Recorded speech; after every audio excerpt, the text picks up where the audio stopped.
Broc Glover here in Nashville, Tennessee, Music City, and we're getting ready for round 14 of the Monster AMA Supercross Championship, round 8 of the 250 West, and round 7 of the 250 East. And the reason we have them both is because it's our first showdown. And I have co-host Brandon Haas from ClubMX with me today, but he's not right next to me because he's over there. Brandon, what are you doing over there? I'm getting ready to come up the inside on you, Broc. I'm going to sweep on the outside here because this is a split start right here. And as we head down and look at this track, first thing we're going to notice is I got dust on my pants and I'm not slopping through any mud right now. Even though we've had some weather and a little bit of rain, we're not faced with any mud, and the weather forecast looks great. Yep, we finally got a dry track, and I'm excited to see this split start. We had one in SMX in Charlotte, and I thought that was very unique. But here we are kicking around dust. Yep, they're going to be working the water truck. You can see that'll be happening in our background. But the cool thing about this split start that I've never seen before that I can recall, there's a big jump, 3 foot high, but all the way across, right in the middle, right in front of what we used to call the doghouse. So that's going to be interesting right there. Coming out of the corner, we'll talk about it later when we get over there. But yeah, they're going to be either doubling out of the corner or they're going to hit it single and double into the corner there. So it's a very interesting layout here. Yeah, I like it when they're being creative and trying new things, but split starts are unique. You got guys that like sweeping into the outside with speed, and you got guys that like protecting the inside. And I think with the Showdown combining all the talent in 250 class, this whole shot's going to be interesting to see which one pans out the best. Yep, now I can feel some of this wet dirt sticking to the bottom of my feet. But Brandon, let's talk about yourself and ClubMX. As people have tuned in this year, they've noticed this year's theme has been pretty much team managers and staff that have used to be good racers or used to be pro racers and now converted and transferred all their energies and their knowledge over into being team members and in coaches, training, and again, team managers. Yourself, you rode some pro races back in 2007 and 8 and 10, and you're from the Rochester, Minnesota area, so not far. So obviously Spring Creek and Millville was your home track, right? Yep, Millville was my home track, the Martin boys. It's kind of a little bit surreal having Jeremy and Alex in prior years ride for us because I grew up idolizing them. And that facility really just set the standard of my impressions of what a pro national or the almighty of a facility should be. Very blessed to grow up right down the road from Millville. And you dabbled at the AMA Pro scene, and we've talked in the past because I've been to ClubMX a few times, and we'll talk about that a little bit more. But you as a privateer, you tell me about stories. Literally, you worked on your own bike, you drove your own, you were by yourself, and at times when you didn't have money for a hotel, you literally pulled over in a rest area and slept on a picnic bench? Yeah, Freestone National, I think I went 25-25, and full heat stroke, cramp, and I remember it was too hot to sleep in my van, so I pulled over in a rest area and I put my blanket on the top of a picnic table and I just lay there and my calves started cramping. And my racing was nothing to fantasize about, but it was enough for me to understand what these guys are going through and relate, in different areas. So very grateful for it, but just sort of slowly paved the way for what's now. At that time I didn't know. I wish I could go back and do things better, but. So the name ClubMX, tell us how this started. You told it was kind of almost an after school, pick up some kids and let them go ride and train with them, and tell us about it. Yeah, so I graduated high school and had to get a job, started pouring concrete. Realized quickly I didn't like to do that. I wish I could be around dirt bikes. So actually, Jesse Wentland, one of your guys, Dunlop test rider, done a great job, was one of the OGs of ClubMX. But guys like him, I'd go around and pick kids up from school, or from their house when school was out in the summertime. And I would take them to the tracks, we'd go ride, and I would take them home at the end of the day. And it was just to relieve mom and dad of their duties. And I had this moto daycare idea in my head. I was going to get a school bus and round all these kids up. Moto daycare, I like that, So one thing led to a next, and then I realized I can't have fold-out lawn chairs and cargo vans, and I can't do that anymore. And started going to different tracks, doing camps, and taking the guys for the week, and then it just slowly morphed into what it is now. Not a master plan, anything like that, But Minnesota to Chesterfield, South Carolina, there's a gap there. So you told me earlier that you had trouble with the county shutting you down at different places to ride. You also are a very good track builder yourself, so you traded your skills with a tractor in local tracks around in Minnesota, and when you worked on their tracks, then they would allow you to ride there with your group of ClubMX riders. So then that all ended up having to fight some of the county regulations and things. Then you all of a sudden go down to South Carolina, you meet a guy named Zach Osborne, who we all know, national champion, many-time rider, who had a facility, and tell us about that. Yeah, I went to build Zach a Supercross track, and actually Jesse and Zach Williams, Henry Miller, some Minnesota kids were with me at that time, and just kind of, told Zach, I had just actually got kicked out of the track we were using as what was then known as ClubMX practice facility. And yeah, I mean, I'm very grateful for the lessons. I got actually shut down 3 times trying to start ClubMX, but each one of those required me to learn how to do track work more thoroughly, do it again. I learned from this time that, this wasn't very good. So actually, going back, it created the path to what is now Club. But I met Zach, I planted the seed with him. Someday I want to have my own training facility so I don't have to go drive all these places with all these kids living in campers. And he was immediately interested, and he owned the property Club sits on right now, and that's how we got started. Well, that's pretty incredible story. So this track here, we've got 300 plus foot long start into a wide sweeping corner. We've seen similar tracks like this in starts this year. We've seen a couple of them more recently, but into the wide sweeping flat corner into 2 lanes. You skip the first lane and go around the second lane here. It really does give a fair start with that split start here.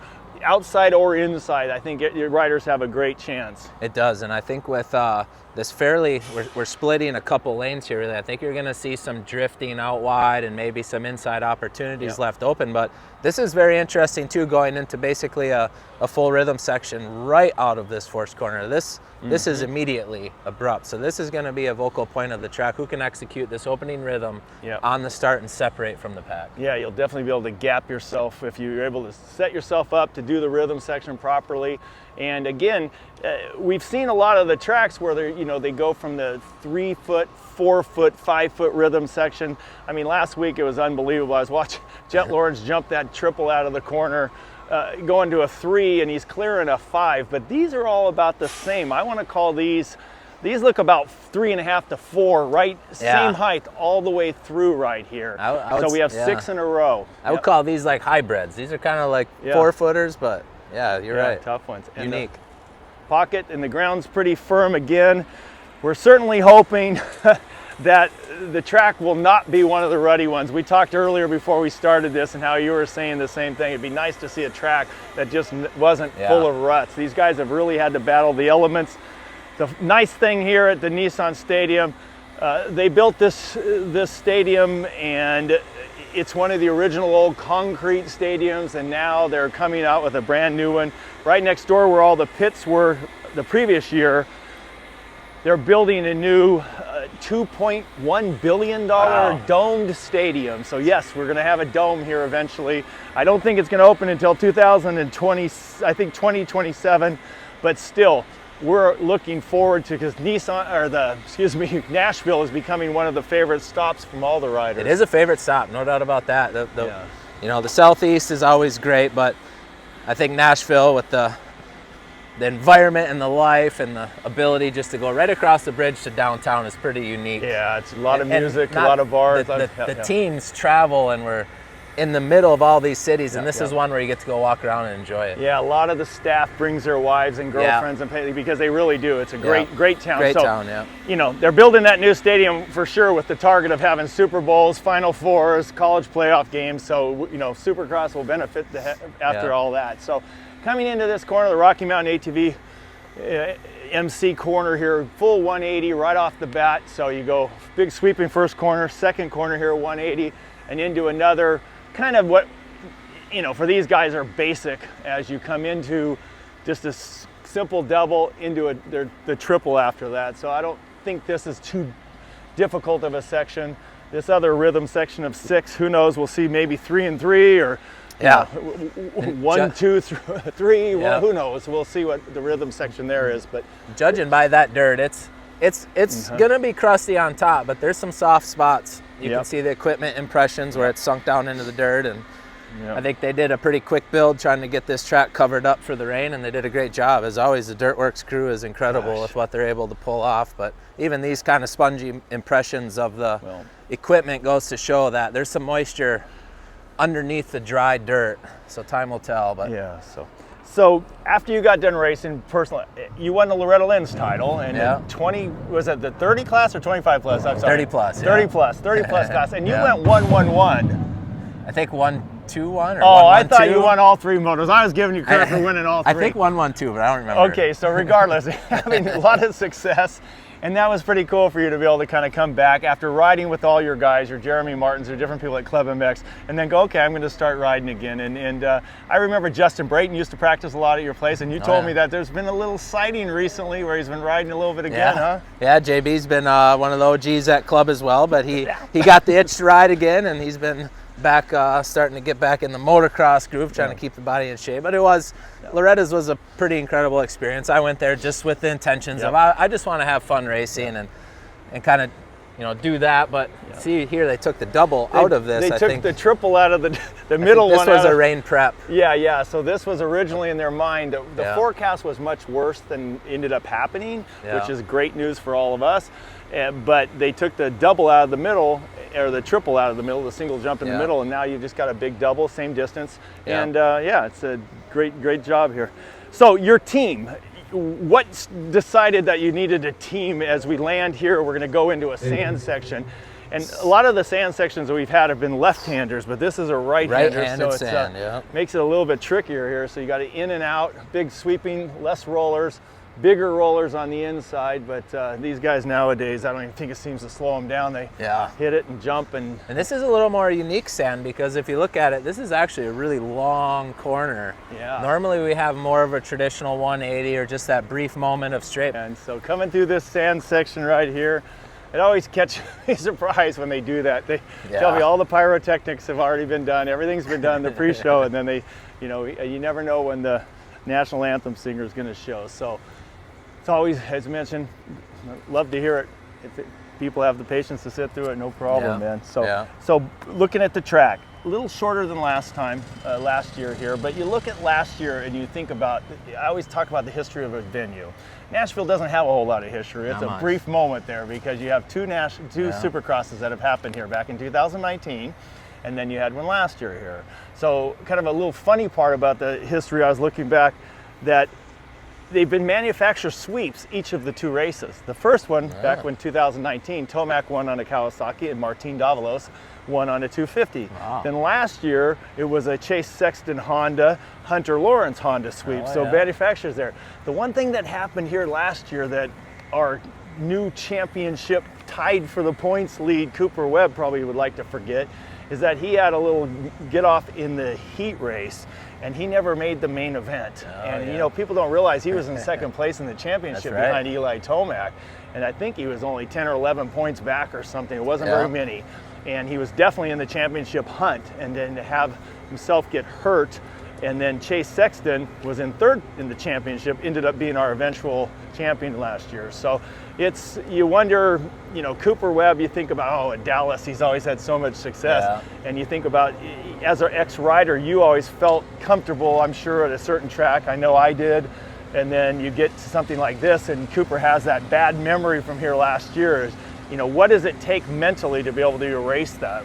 Yeah, and that's interesting because you take somebody like Cooper Webb that's coming in here maybe with a little sour taste, but now you also got a Cooper Webb that got a lot of momentum. Is one guy I don't want to go down to the wire with, to be honest with you. That's a guy that he finds ways to get it done. And he does, this, I think that you're going to see a lot tomorrow play out on what this championship is going to hold, and Nashville could be a complete opposite for Cooper Webb. Time will tell, but Nashville's setting up to be great.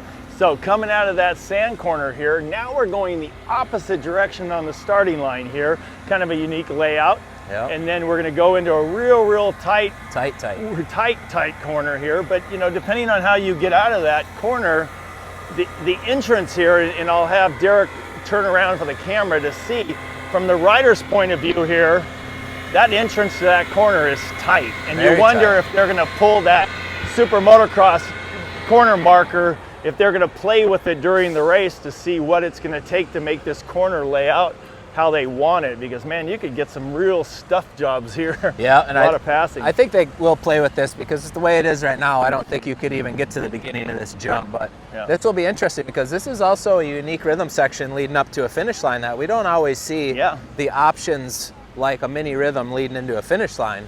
Yep, you got a 3-foot tabletop. So as you mentioned, that's not a common layout or setup here, a combination before you go to a finish line jump here. So I think you'll see inside roll on off, or maybe outside double table over single. And I don't think the 3 on is there with how tight this is out of the corner, but these 450s nowadays with some Dunlop traction, you never know. You never know. They jump stuff you don't ever expect to be jumped. Even the 250 guys. So let's talk about that 250 class. Your riders this year, you've got Garrett Marchbank on one coast, and then you have a Cody Schock on the other coast, and you're sitting in 4th and 5th place in the championships. And you guys are, you know, as much as you have that semi and you have some help from Yamaha a little bit, you guys are really a true privateer team. We are a true privateer team. To have both guys, guy in the top 5 on both coasts is something an opportunity we've been looking for a while, but no doubt about it, we're a production-based operation. Yamaha, we're blessed to have them. They help us more than we're grateful for, but we do have our own engines, our own suspension. We don't get factory parts or any of that. We just figure it out and do the best we can, and every year try to get a little better. Well, speaking of getting a little better, how many tracks do you guys have now at ClubMX? Last I was running out of fingers. How many do you have at the track? 10 tracks, 4 Supercross, 4 motocross, 2 corner tracks, all are unique soils. We have 2 clay pits on the property that we mine out of, so we can blend the soils to configure what we see throughout the year. And every season we go through a Supercross, we're chasing this replication. We're chasing what Dirtworks does, how they blend the soil. Same with outdoors. You got the Redbuds, the Millvilles, the Southwicks, and then you got the Paulas, the Hangtowns. So we try to create the soil. That's the blessing and the curse of being a track builder yourself. You're always trying to look for that perfection there. So coming out of the corner, we talked about, we've got 2, a table, and then an on. So no question you're going to want to somehow get off of this table. Nobody's going to want to land on the downside of this that I'm thinking and jump into the face of the finish line jump. You're going to have to get on this table and clean this next 3-footer, 2.5, 3-footer. It's pretty, knocked my mic off. It's a pretty mellow landing. They're trying to, you know, obviously keep it safe. But boy, this is interesting. If you clip this, you don't get a very good run. It's not going to be what you want to do. And now we're slopping around in some water. They've certainly put a lot of water on this dirt. They're putting some water down, that's for sure. So I don't know if we're going to try to go up this or not. You better get a run at it. You better get a run at it is right. I don't know. Good luck, Derek. You want a hand? Got it? Good job. There we go. So nice bird's eye view here. Proper finish line. Yeah, proper finish line. Just kind of the normal, just the normal one we always see. Got to carry your momentum to make it up the hills. Exactly. So some of this dirt right here you do see. It's, I mean, you're more of a dirtologist than I am probably, but kind of some clay mixed in with a little bit of chunks here and there. You see the tread marks of the tractors. Typically when you see these chunks, that's a product of going fast, trying to get the track covered up, and they haven't. I think what happens when you see tracks like this is we start off qualifying, and as the day goes on, the track continues to get faster, faster, faster, because every time they rebuild it, it really starts to set in. Even these bull corners, you see the dozer track impressions. They didn't quite have the opportunity to track the whole corner in. Right. But well, they'll do that, I'm sure, tomorrow, no question about it. This finish line's an interesting section, though, because with that rhythm into a finish line in a big bull corner, this is going to be a great passing opportunity to set up, to make an inside run to take this option away. Come on inside, take the corner, line away. Coming out of a small, that was, like I said, we talked about this a little bit earlier, and I want to talk about it up here, but last week, coming out of one of the corners, when Jet Lawrence started tripling what was a 3-4-5 combo, and he was doing it with less than like 20 feet of run. It was unbelievable, and he was clearing a 5-footer. It was like, if you missed, it was catastrophic for sure. And those 450s. Oh my gosh! So, sometimes when you can round that corner, and a lot of times the guys don't understand, but they'll come out in first gear, and that's a 450. I mean, that's crazy power. They have all. But if they can go 3 in right here, this is going to be an interesting rhythm. Right there, if you can come out of that corner and get on this elevated 3, and it's not that steep right here, so the pitch isn't so bad, but I'm not sure But this is a bit of a step up. Yeah, onto the table. Yeah. So if you go 2 onto the table, then you're going to want to do the single afterwards. But got a little bit of a knoll on the right-hand side of that table to give a little lift. But wow. And so again, 250, you can see the 250 class. Showdown coming into this championship. Pro Circuit's kind of got themselves back on top again. They've got Levi Kitchen leading 1 championship. Cameron McAdoo with 1 win, but a whole bunch of seconds leading the other. Yeah. Hayden Deegan comes off of a really nice ride, very dominating ride last week in Foxborough. Yeah. The championship starting to get a little closer. Tom Vial's been pretty consistent, staying in there. Yeah. And now this is the real first opportunity that a guy like Hayden Deegan has. I think he's 15 or 16 back, to be able to use some of the West Coast guys. If he could win and have a couple of West Coast guys help him out, shake it up. That could really help him a lot. Yep, and I think when you see the Showdown, you're going to see championship guys start up front and hope that they can put some buffers in between them to gap points. But it's going to be challenging for the guys that are mid-pack starters to come through the pack. Yeah, just because of the depth of the field that we're talking about. We got a lot of good guys in this 250 class. Yeah, and this is the one we've all been kind of waiting for, because you know how you have 4 or 5, 6 guys in the 250 West and 4 or 5, 6 guys in the East. Now they're all together. So if you get a bad start and you're sitting back in 12th and you look up ahead of you, it's the who's on the 250. Some good guys, Yeah, it's a tough one. So coming on there, if they step off on the single, they're going to be landing on this and then doing probably triple, small 3-footer and into the corner, or you know, it just depends. We'll see. We've seen that when the past races, when the tracks have been getting more rutted up, guys are going off rhythm a lot more, trying to get a clean line. And even though it's being watered and it feels hard packed to us, I do think this is still going to rut up. Yeah, it's soft underneath. All right, you're the man, you know. So here we go. Here's the section right here. When I first saw this is coming right across. And I thought, boy, what are they planning to do here? You got about 60 feet between jumps. So the first one's I paced it off, it's about 1 pace, so about 3 feet, a little bit further than the second one. So I know they want them to do something here. They want them to either double, single, or single, double. But you know, when I first saw it, I didn't think they had enough run. Now I know they have enough run. Yeah, you see them right here. They'll boost this baby right out. Yeah, I think if it's me, I'm kind of feeling like you carry the momentum in, you go double, and then you carry that single into the bull corner. But we'll see how this shapes up, because this can run up to the point where if they can't get this double, then they'll start gravitating inside, roll, and then roll, double. and then now if you roll here, you're coming across the starting line. This is about as level and flat as a Supercross track section you're going to have. This is a pretty simple run across here into that jump there. It is, yeah.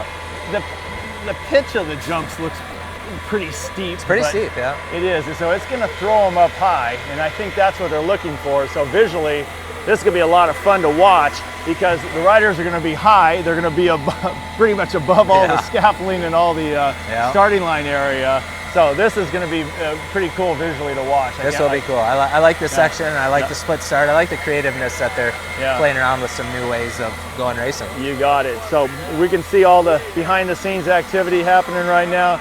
You got some of the officials over there. You've got some people that have bought VIP programs over here doing their track walk. I noticed Joe Shimoda was leading one of the groups of VIPs over here. So kind of a neat thing. You can, you know, they get to experience it all. Yeah, you can tailor your experience however you want to do it, and got a lot of options that the fellow people are offering here. So this will be another interesting section coming across this start, and how they negotiate this wall. You got a big bull corner after kind of a high-speed double. Will they cut it down? Will they swing it wide? So coming into here, Landon, let's say you do the double right out of the corner. You're coming into here pretty fast. What do you do? Do you brake real hard?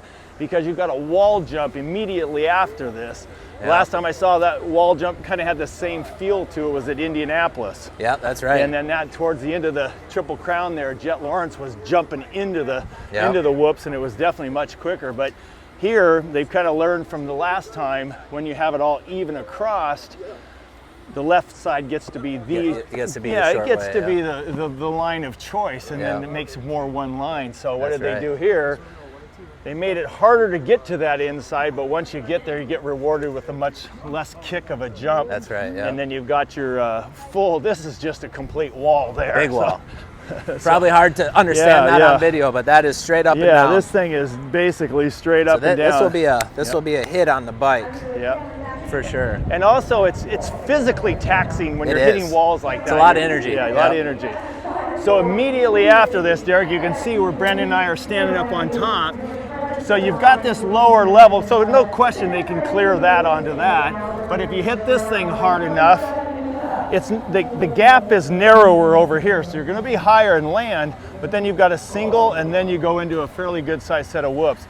And from here, this is our first time walking through them, but they look a little steeper, a little tougher than the previous races that we've had, you know, with the whoops. So this will be a give and take. You can get the reward early by going double single, but then you don't carry that speed into the whoops, or you can go single double, grab your shift, and carry that speed in. So this could be a cat and mouse option, and maybe some guys that are good at jumping whoops, they might prefer to go double and then jump into the whoops and carry that rhythm. Guys that like skimming will probably hang back and then build that speed up.